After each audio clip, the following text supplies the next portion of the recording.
So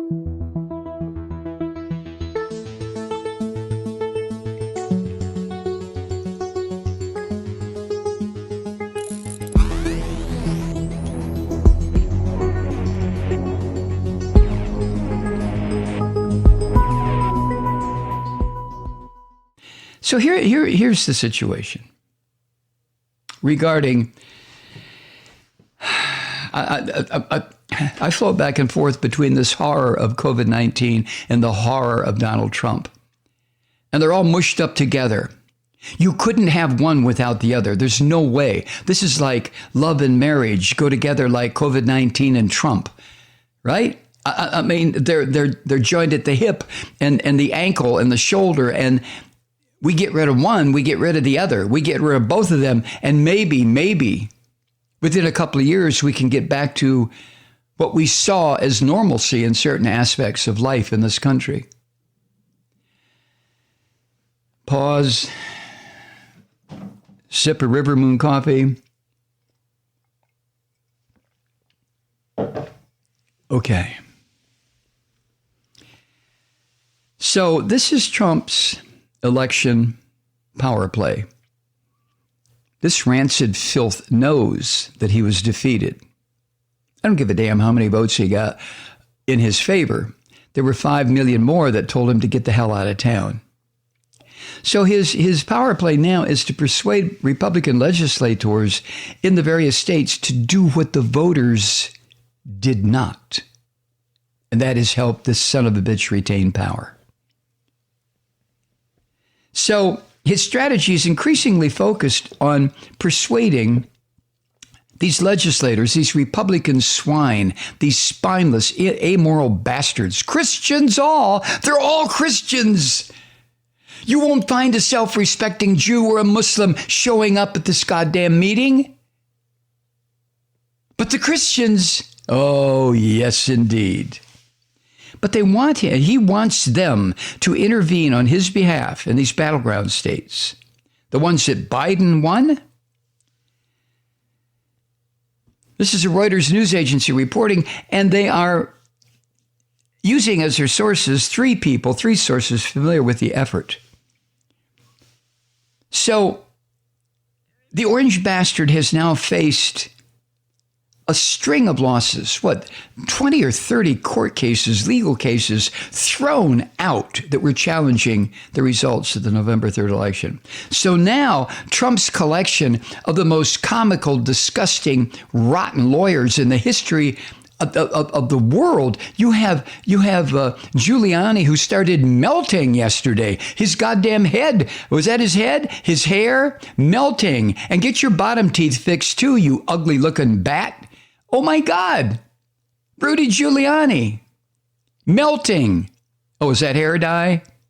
Oh, I thought it was like the Wicked Witch of the whatever in Oz. I'm melting. Would that were true with Giuliani. What a monster he's become. Remember one time he was America's mayor. At one time, he worked for the Southern District of New York, the attorney for the Southern District of New York, federal attorney. He put mafia gangsters in prison until he decided to become one and go to work for Don Trump. Where was I?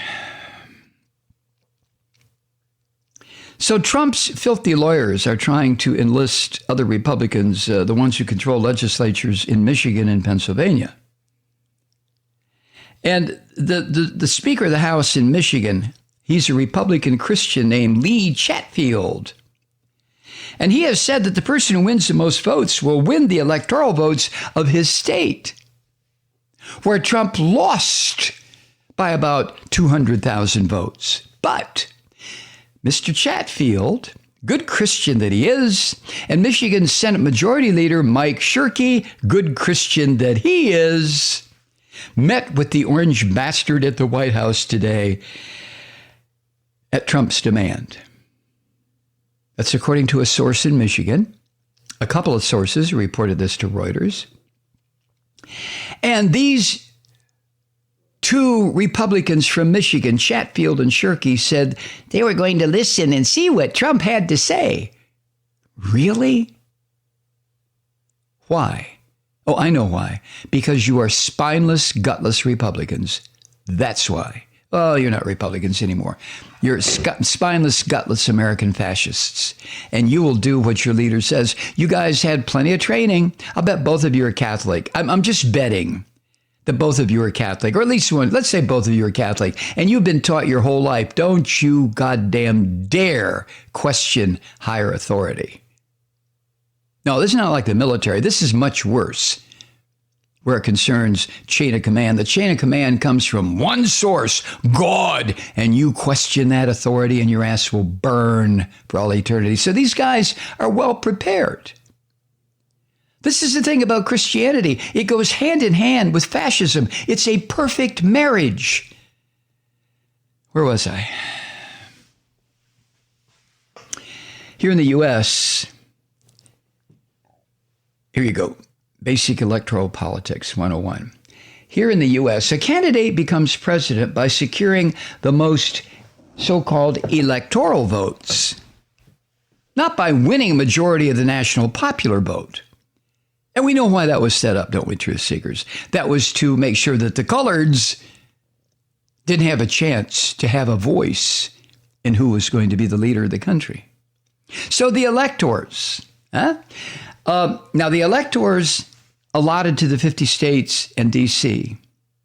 are largely based on their population, but they're party loyalists who pledge to support the candidate who won the popular vote in their state. That's all. Very simple. So typically, a state will certify a bunch of electors based on which candidate won the popular vote, like Joe Biden did in Michigan and Pennsylvania. Now, the various states all have until December 8th to meet a deadline. It's called a safe harbor deadline. These terms, I hate this. I don't want to know this stuff. I just want to know that whoever gets the most votes wins. Yeah, that's all I want to know. But here we are. A safe harbor deadline for resolving election disputes and choosing the electors who will select the president. December 8th. The electors will convene as a so-called electoral college on December 14th to formally select the next president who will take office about 5 weeks later on January 20th. Okay? Now, what Trump's pig lawyers are trying to do, they're seeking to take the power of appointing electors away from the various governors and secretaries of state and giving it to friendly state lawmakers from the American Fascist Party, saying, Trump's lawyers are saying this, that the U.S. Constitution gives legislatures the ultimate authority. Who knew? Well, now, a person familiar with the Trump bastard's legal or illegal strategy here said to Reuters that this whole idea has become what they're calling, quote, a more targeted approach toward getting the legislators engaged, end quote. So, watch out, F word. So the idea is fuck the popular vote. Doesn't matter. The only thing that matters is whether or not the head of the mafia family running the United States, is filthy Don Trump, can get enough people together, these state legislators, to completely change the system. When you lose, you don't go to the ref. What's the referee going to say? The referees so far, which are the state and federal courts, have all told Trump and his gang to piss off. Look, you lost. You don't have a case. So you don't go to the referees. You change your rules, or you attempt to. Now, as things stand right now, you know this, Biden has gotten 306 electoral votes, and the orange pig has gotten 232. And as Reuters reports, listen up, were the combined 36 electoral votes in Michigan and Pennsylvania go to Trump, then he would trail by just 2 electoral votes. It would be 270 for Biden, which is what you need to become president, and 268 for the Orange Bastard. Meaning that the Orange Bastard's campaign would still need to flip at least one more state to stay in office. And Reuters is reporting that a senior Trump campaign official told Reuters its plan is to cast enough doubt on vote counting in big Democratic cities that Republican lawmakers will have little choice but to intercede. That's what happened in Wayne County, Detroit the other day. That's the shit they tried to pull in Pittsburgh and Philly. That's what they tried to do here in Atlanta. Oh, man. So the Orange Bastard and his filthy campaign is betting that many of those lawmakers who came from districts that Trump won will face a backlash from voters if they refuse to violate the law. Trump is saying to them, you little rat bastards, you violate the law or I'll make sure you'll never serve anything again except maybe soup in a soup kitchen. But I will have your goddamn job. You're a state representative. Say goodbye to that, chump, unless you help me violate the law. Ooh, that's a real conundrum for these American Fascist Party state legislators, isn't it? What do I do? Do I follow the law or do I follow my new Lord and Master, the orange evil Don Trump? What do I do? Oh, what do I do? Do I go this way? Do I go that way? Ooh. This is the kind of internal argument you get when you have people who are totally amoral, who have no standards, no ethics, no anything. Oh, they have their filthy goddamn religion. But all that is to them is to guarantee them a pass away from the grave. That's all they care about. Oh, I don't want to die. Okay, I'll die, but I want to make sure I'm born again somewhere. Heaven? Oh, yeah, I love the harp. Ooh. That's all these people care about, Christianity. They don't give a shit about what Jesus of Nazareth said. They don't give a goddamn about that. They just want that past death. Collect $200. Go to Boardwalk. If nobody owns it, you can buy it. That's all they care about. The death part. Where was I? Oh, yeah.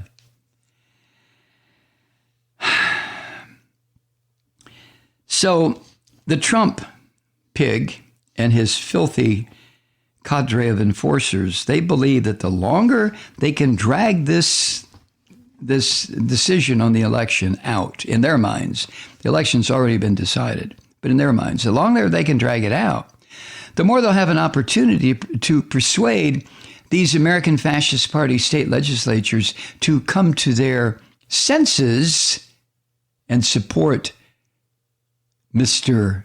Pig, Mr. Trump. You know, I'm going to stop calling this son of a bitch president because as far as I'm concerned, he isn't now. He never was, but now he really isn't. So a Reuters Ipsos opinion poll that was published this week suggested that the Orange Bastard and the scum who worked for him had succeeded in stirring doubt, even though there's no basis for it, about the presidential election. The survey found about half of Republicans think Trump rightfully won the election he lost. That should tell you every single thing you need to know, Truth Seeker, about Republicans. Everything. And that's why they're no longer Republicans. Absolutely not. These are members of the American Fascist Party. And it was such an easy slide over. You can go from evangelical Christianity or Catholicism into a fascist political state without even moving an inch. And in your humble servant's opinion here, that's exactly what happened. Exactly what happened. half of Republicans think Trump rightfully won the election, the one he lost. Mike Malloy here. As you know, we've switched formats and are now broadcast exclusively on the Progressive Voices Network. So that means you get fewer program interruptions, no corporate commercials, and lots of profanity. But our format change also means some of our radio listeners no longer hear the program. It's been a while since I mentioned our podcasts, so you may have forgotten that there is a way to listen to this program anytime you need a good dose of screaming. Visit MikeMalloy.com and subscribe to our podcasts. As a podcast subscriber, you can download the program to your mobile device and take me with you wherever you go. And if you have a friend who needs a dose of truth-seeking, you can give a gift subscription as well. That's MikeMalloy.com, and never miss a minute of the uncensored fun and frivolity.